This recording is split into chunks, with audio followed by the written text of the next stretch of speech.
आफ्नै कविता परिवर्तन। पीडा बिसाउन छोराहरू पनि खुलेर रुन थाले। श्रीमतीको साथको सफलता पत्रिकाको हेडलाइन हुन थाले। पतिको सती होइन सद्धान्य ल्याकत भएकी भनी गनिन थाले। पाल्तु जनावर झैँ मारे पाप पाले पुण्य भन्ने रीतिहरूलाई, महिला भित्तो टाल्ने जात भन्ने थितिहरूलाई चुनौती दिन बौद्धिकताले मन्त्री छानिन थाले। 33 अङ्क पुगेको छ, यो पास अङ्क मात्र हो।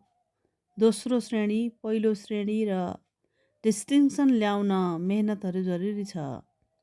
छोरा जातिलाई रुन नदिने समाज, छोरी जातिलाई रुन्चे बाहेक हुन नदिने समाज, अब तिमी परिवर्तन हुन जरुरी छ। मान्छेलाई मान्छेकै रूपमा, बौद्धिकतालाई सोही स्तरमा मापन गर्ने तिम्रो आइग्लास हुन जरुरी छ।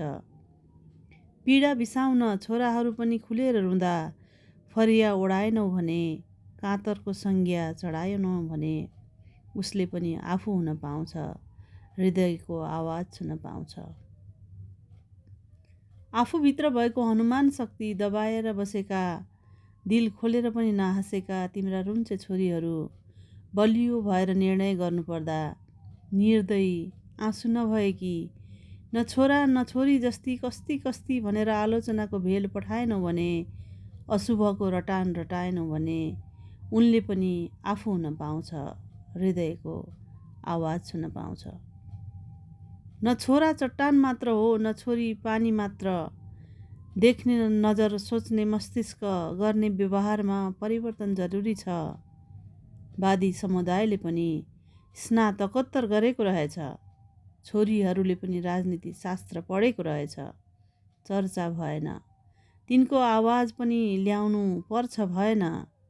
परिवर्तन हेराइ सोचाइ मात्र होइन, गराइको प्रतीक्षामा हुन्छ।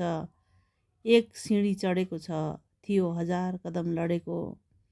कदमहरूको मोल सम्झेर, सिँढीहरूको तौल सम्झेर, कदमहरूमा दम थप्नु छ। परिवर्तनको संवाहक बन्नु छ। जात भएर, लिङ्ग भएर होइन, सरकारको अङ्ग भएर, सवालहरूको नेतृत्व भएर।